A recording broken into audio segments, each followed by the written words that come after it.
everybody, this is Ryan from Ignis Studios, and hopefully this is the first of many little development vlogs, not just for this game, but for any of the other current projects that we are working on. But for now, I'm just going to give you guys a sneak peek about this game, which is tentatively called ClockWork. We used to be calling it the Circle Game, because we really have no other battle name. I don't really know what else to call it, but so just to give you a little sneak peek of where we're at with this game that we've been working on for the last 2 or 3 weeks. We have a full update system available, so we can send out patches and doing those kind of things. That way we don't have to do full game builds and stuff, which is kind of annoying. We can get relatively small patches just by doing this system. But anyway, let's kind of jump straight into the gameplay.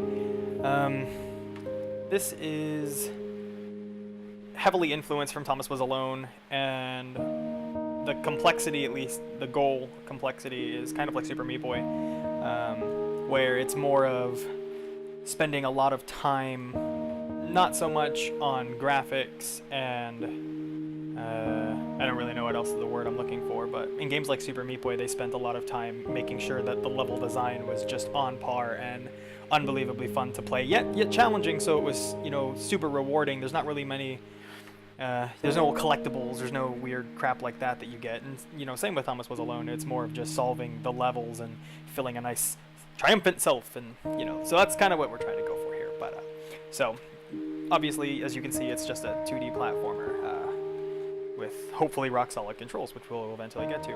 So to let you know some of the current things that we actually have implemented, you can see we've got trampolines implemented, or bouncing grounds, or whatever the heck you want to call them, doesn't really matter.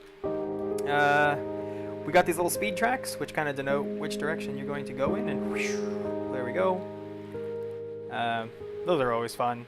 I would eventually like them. Right now they're actually rotation independent, which is bad, which means that because this is pointed to the left and it's set to go to the left, it will always go to the left. So if I decide to do something like rotating it straight upward, I can't actually do that. It'll still just force me to the left. And I'll get to the reason why that's important in a little bit later, but oh, that was pretty cool. I just kind of balanced for a little bit. Anyway, so we got speed tracks implemented.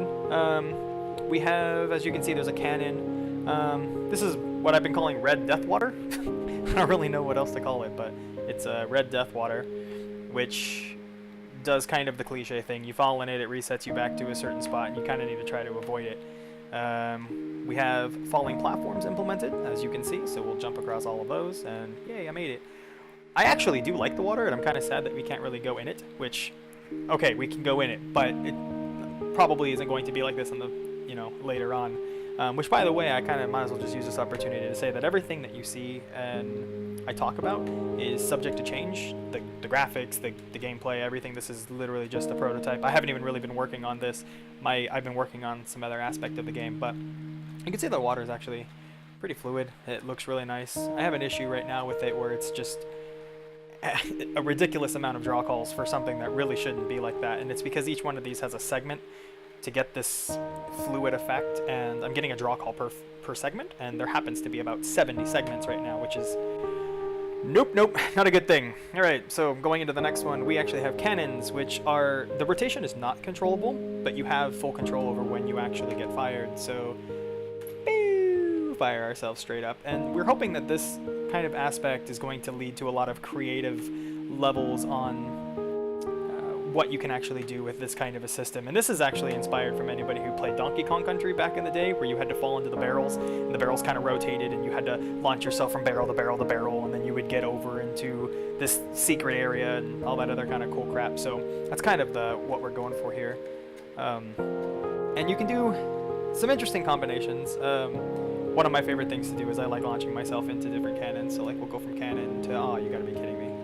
Ooh, bounce off the trampoline. Back in the cannon. Alright, so we'll go cannon to cannon. Anyway, fun stuff like that. Yeah, so trampolines actually are rotation dependent, so they will reflect the correct way that they are rotated, which is kind of nice. So that's all working perfectly fine.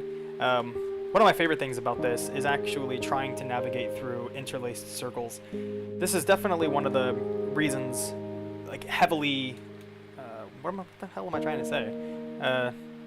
This is a huge mechanic in the game. Like, this is the core principle of what the game actually came from.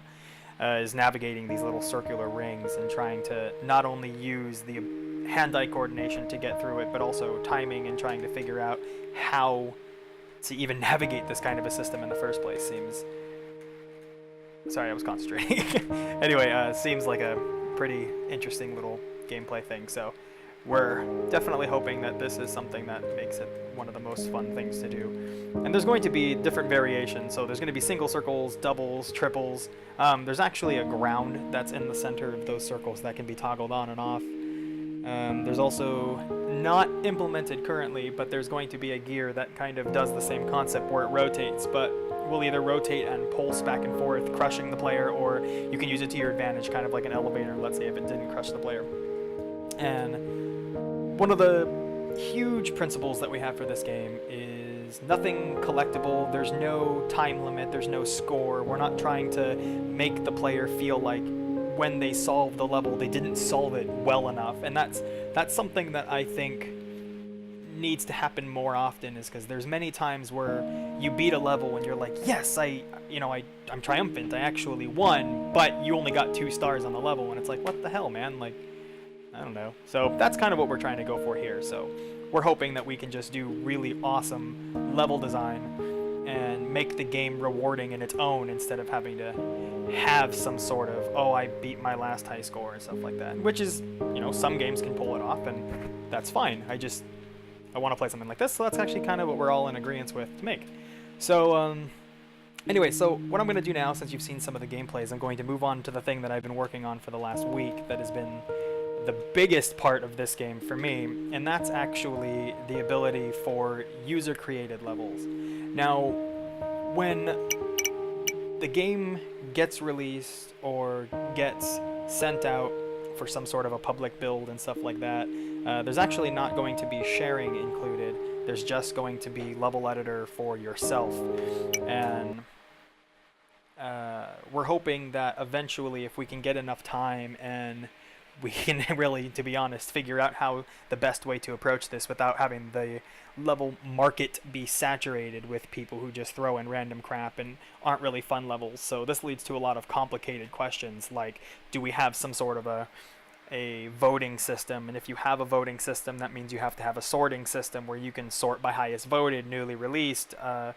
Do we want to name levels? And if we can name levels, do we want to sort out names, alphabetical? There's so many things that come with a level editor, other than just, yeah, sure, just, let people share and do all the things. And that's fine. We can totally just throw it out there and let the world do its thing, but it'll burn and fail pretty miserably if we did that. So we're going to try to take our time with it and make sure that we actually get that right. And I'm not a networked programmer, so I don't really know the best way of doing the server backends and stuff like that. So you may need to have to bring somebody else on board. But yeah, that's just kind of where we're at. So what you can do here is, what you're looking at is the level editor. We got zooming back and forth. We can pan around by holding the middle mouse button, and you'll see that this, I can move around, go throughout the world. We'll zoom all the way in, blah, blah, blah. There's the ground. We can do stuff. The way that you interact, at least on the PC version, since one of the things that we are targeting for this is we would like this game to work on mobile as well, and so far it does. We just haven't worked out all of the navigation aspects of the level editor. You can play this, the demo I just showed a little bit ago in the world, you can play this on currently Android, since I don't have a Mac to be able to test on any iPhones and stuff, but we're definitely going to have it for mobile, and hopefully we can get it right, because I hate things not working out correctly. Anyway, so this is actually the player start marker, so wherever this goes is where the player is going to start, and this is the marker. Oh yeah, convenient. Anyway, so what we're going to set up doing is we're going to set up a ground, and when the object is green, it kind of just means that that was the last object that was put in place, or the last object that was interacted with. And you'll see if I middle mouse click on something, it pops up with, hey, just letting you know you're highlighted on this one. And kind of useful, kind of not, whatever. I just have it there for that reason. So anyway, you can just left click, at least on PC, you can left click and just drag around items. So we'll move the ground right here, we'll move the player up here, and I can do different things. So one of the other things that you can do to interact with this is you can actually right click. And this was heavily influenced, obviously, for anybody who plays Castle Story. This was heavily influenced from the Castle Story radio menu. I'm a huge fan. I absolutely love the way that they did that, and I think it's very intuitive. It's easy to understand what's going on, and just an all-around awesome system. So thanks to the guys at Surfbot Studios for that, and hopefully they don't get mad at me for using this, and if they do, I'll change it. Anyway, so we can do some things. We can do reposition, and you get these little gizmos. So I'm going to move that guy out of the way, and you get these reposition gizmos. And so you can grab, in the Y, you can move it up and down in the Y.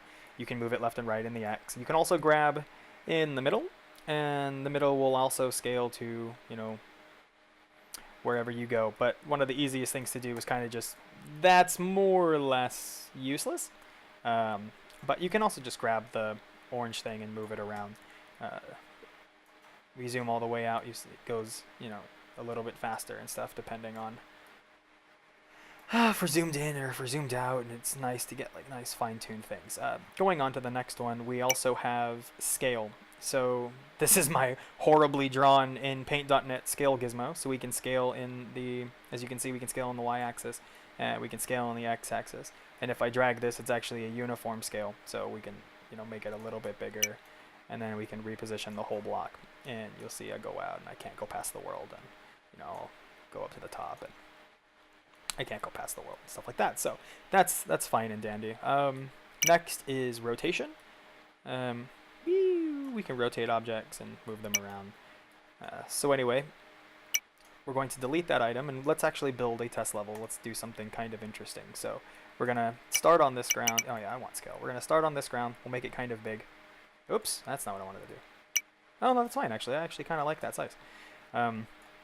So yeah, we'll put the ground there. We're going to start the player right here. I want to build a wall, so rotate,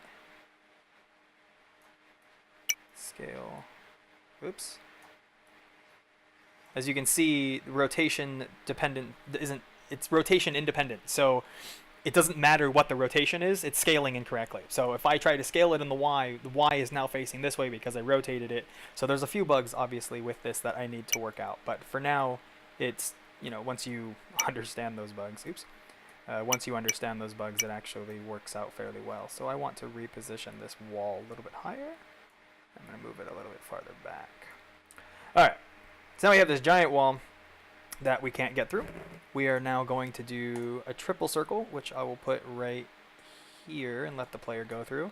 So as you can see, different objects have different things that are available to them. So for example, ground has scale, reposition, and rotate.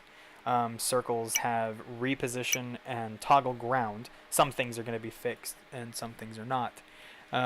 There is, in the ground category, we also have falling ground, which is those platforms that you jump on and then after a certain second they fall. Those actually have scale, reposition, and rotate.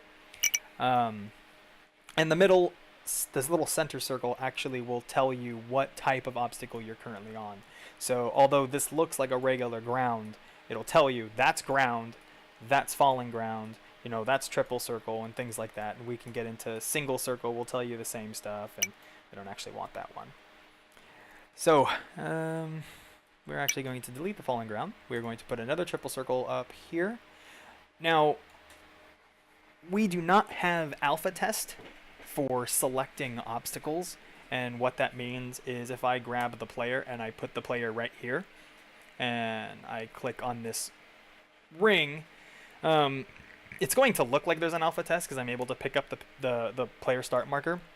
But what actually happens is the smaller the object, the closer to the camera it is.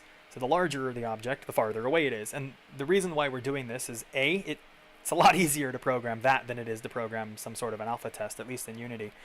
And B, if you have something like ground and we put the ground right here and then we grab our player and we put the player behind it and we want to grab the player, you can actually just grab the player. And the whole reasoning behind that is if the object is bigger, then you can just grab on the outside of the object, and that's how you can get it instead of grabbing directly on the player and doing that kind of stuff. But what we're going to do, so it makes it a little bit, every once in a while it gets confusing. As you saw, like I had the ground just sitting there and it was all nice and large and I had the player behind it. You would expect that you grab the ground, but yeah, anyway, it's a fake alpha test, essentially. And it's a lot easier to implement than an actual alpha test. So if it bothers anybody, I'll change it. If not, I like the system, so why not? We can toggle the grounds on and off. This is useful for things like navigating to the top of a center circle, for example, or a single circle, for example, is actually very difficult to do if you were trying to do some sort of a, for example, let's put a ground on top of here like this, and you wanted to go through the ring and get on top of this. It's actually kind of impossible if you were to toggle off the ground like that. It's actually really, really, really ridiculous. So, but on the other hand, for things like this where you have interlaced triple circles, navigation no longer becomes having to travel through the center ring. You can actually now travel on the outer rings. So it's actually kind of promotes the player to find a different path than going through the center rings and using the ground, which is why you have the ability of toggling them on and off. And as you saw in the other demo when I was playing around in the rings, there were no center rings or no center grounds, so all of a sudden I had to take a different outside path and figure out and line up timing and all that other fun fancy jazz. So what we're going to do is we are just going to... I don't actually know what I want to build. Let's do something else. Let's do something a little bit more annoying and build a whole bunch of falling grounds and try to use them as like a step ladder. The objects actually get in place at the center of the screen at the time that you click it. So if we're over here and we click falling ground, it goes right to the center. So we're going to move all of these here, and then we're going to get a normal ground. We will put that right there. Okay, so to play the level, you can actually just hop directly into test mode, and there you are. You are actually playing the level as... you gotta be kidding me. That was horrible. Oh my... So I'm not good at this game, apparently.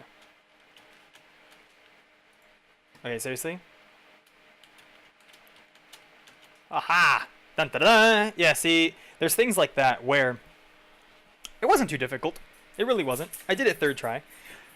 But getting here feels better.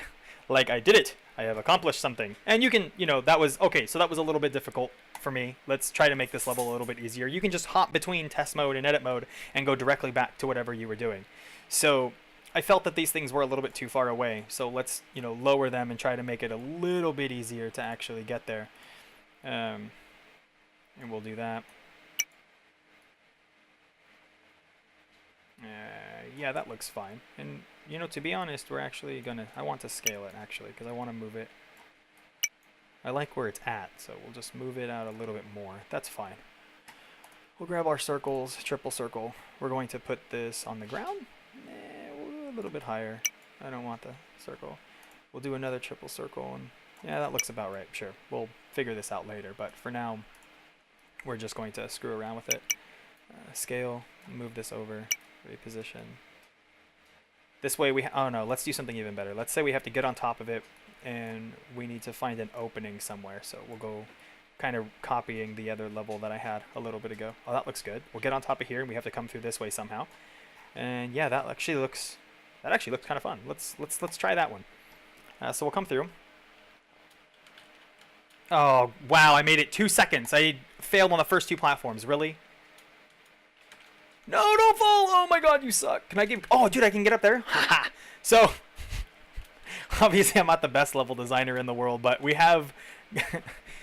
we will make levels kind of fun. But yeah, I whipped that up in a matter of, you know, seconds. You just watched me do it. So, anyway, let me see if I can actually get to the top of this thing. My dog is climbing me, trying to... I don't know what she's doing. She's being a weirdo. Oh, wait, hold on. I got this. So if we come through here... oh, man.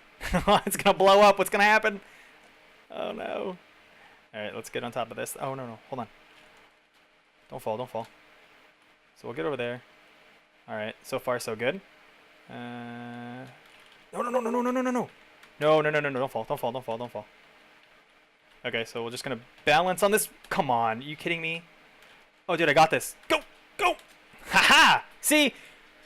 And that's why I like this game so much, is... just the sheer navigation and trying to figure out how to get it and balancing on different things I actually think is kind of fun. And I'm trying to think of any other things that we can do to make this level a little bit more fun. So we're going to go into the speed tracks, and we are going to grab wide up. And so what we want to do is we actually want to try to throw ourselves up to a new platform. So we are going to do this.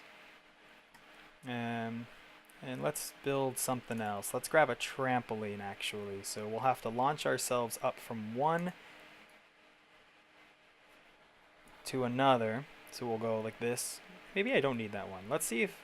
Oh, that's actually... That one's down. That's not what I want. I want wide up. Yeah, why did it do that? Stupid. Which, user error, doesn't matter. I'm blaming it on the game. Anyway. I'm not actually going to try to navigate myself through that again. I just kind of want to see if this works. And this is why the testing thing is actually pretty cool, that you can just jump in between. So we know that it's possible to get from here to here fairly easy. So let's see if it works from, you know, getting up to this thing. So we'll kind of, once we get it, we'll just... Okay, so that was cool. Let's see if we can do other interesting things like... Alright, so that worked. Let's go... What was I trying to do? Oh, I want to do another trampoline. I want to see if I can put another trampoline here and try to bounce my way past... let's see if I can get on top of this wall. And then once we get there, we will do... Let's do another speed track and see if we can launch ourselves past the wall.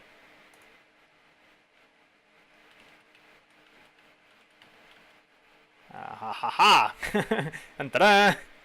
So there you go. That would be my level, and you know, you can enclose this and make it so the player can't get down, and you can set the endpoint somewhere over here, which is not currently implemented, but there will be an endpoint. If you were to right click on open ground, you'll see that there's set portal, and the portal, or what we're calling a portal, is just going to be one of those things that it's basically the finish line in a nutshell. We're also thinking about linking portals together, so you actually have to find portal 1 that takes you to portal 2 to do something, and then portal 2 takes you back to portal 1 to actually, you basically open a door and have switches.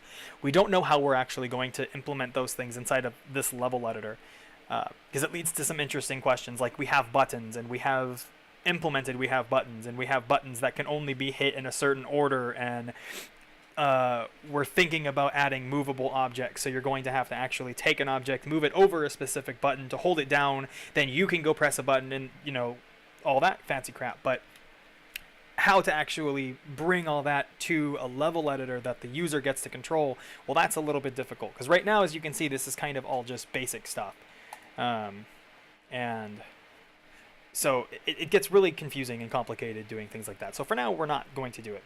I would love to see it implemented in the final result, and hopefully we can make that happen. But for now, this is pretty good. And you know, we can go back to the level. We're going to skip the intro, and for now, it just remembers the last thing you were doing. So when you go back to level editor, everything is still there, and I can actually close the game, relaunch the game, and it'll still work. Eventually, there's actually going to be like a .level file or whatever, .created, I don't know, a .text file, doesn't matter.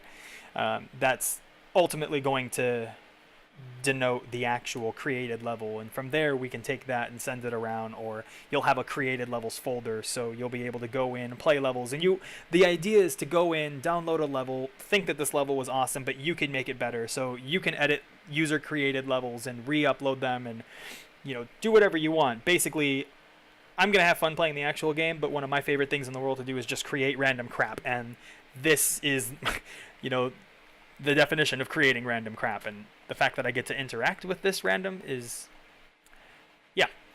So anyway, guys, that's been basically where we're at so far for the last few weeks. I hope you enjoyed this video. I know I talk a lot, and I say a bunch of random and useless words, but hopefully it was informative. Hopefully you like what you saw. And if you do, yeah, contact us. My email will be in the video description. You can always visit the website, ignisstudios.com. And yeah, just drop us a line. Tell me what you think. And yeah, take care.